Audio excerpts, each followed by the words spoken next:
Kadapa corporation delimitation ప్రక్రియలో భారీ అక్రమాలు జరిగాయంటూ స్థానిక నాయకులు ఆరోపణలు చేశారు. సుమారు 20,000 ఓట్లు గల్లంతు కావడం, డివిజన్ల విభజనలో నిబంధనలు పాటించకపోవడం వంటి అంశాలు వివాదాస్పదమయ్యాయి.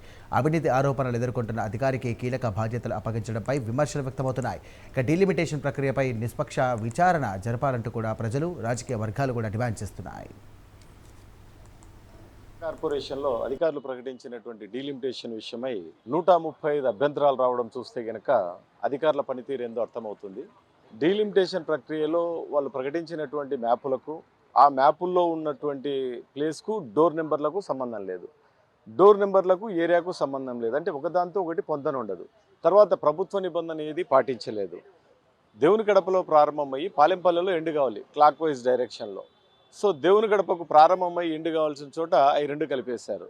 తర్వాత న్యాచురల్ బౌండరీస్ అంటారు. న్యాచురల్ బౌండరీస్ అంటే ఒక గ్రామ పొలము ఇంకొక గ్రామ పొలం కలపాలంటే కనుక అక్కడ సహేతుకంగా ఉంటే కలుపుతారు, లేదంటే లేదు. అటువంటిది దేవుని గడపని తీసుకొచ్చి గౌస్ నగర్లో కలిపారు. ఈ రెండు దాని మధ్య డిఫరెన్స్ డిఫరెంట్. తర్వాత జిగ్జాగ్ డివిజన్స్ ఎక్కడైనా సరే డీలిమిటేట్ చేసేటప్పుడు ఒక రోడ్డును స్ట్రైట్గా తీసుకుంటారు. ఒక సైడ్ అయినా ఇస్తారు, లేదంటే కనుక ఒక భాగం మొత్తం ఒక సైడ్ వేస్తారు. మీరు ఒకసారి డీలిమిటేషన్ మ్యాప్ ఓపెన్ చేసి చూసారంటే కనుక జిగ్జాగ్స్, ఈడ 4 ఇండ్లు, ఆడ 3 ఇండ్లు, ఈడ 2 ఇండ్లు. కడప కమలాపురం ఓటర్లను ఎందుకు విభజించినారో అర్థం కాదు. ఎందుకంటే వాళ్ళు అసెంబ్లీ పరంగా డివైడేషన్ ఉన్నా కానీ కార్పొరేషన్లో ఇప్పటివరకు కలిసి ఉన్నారు. సో ఇప్పుడు విభజించి కడప కమలాపురం ఓటర్ల మధ్య వైరం పెట్టినారు. ఇక్కడ స్పెషల్ ఆఫీసర్గా కలెక్టర్ గారు ఉన్నారు.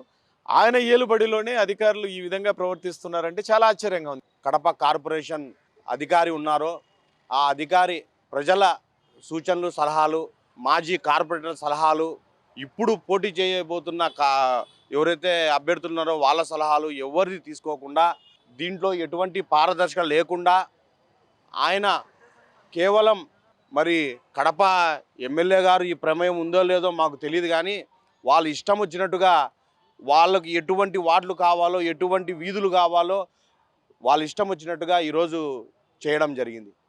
ఇప్పుడు చూసుకున్నట్టయితే ఇప్పుడు నేను గతంలో 2 సార్లు కార్పొరేటర్గా నేను పోటీ చేయడం జరిగింది. నా పాత డివిజను 9వ డివిజను. ఇప్పుడు ఆ 9వ డివిజను ఒక స్క్వేర్ బిట్ లాగా నీట్గా ఉండే బిట్టును వాళ్ళు ఆ డివిజన్ని ఈరోజు 3 భాగాలుగా విభజించి అస్తవ్యస్తం చేయడం జరిగింది. ప్రజలకు పరిపాలన బాగా జరగాలి,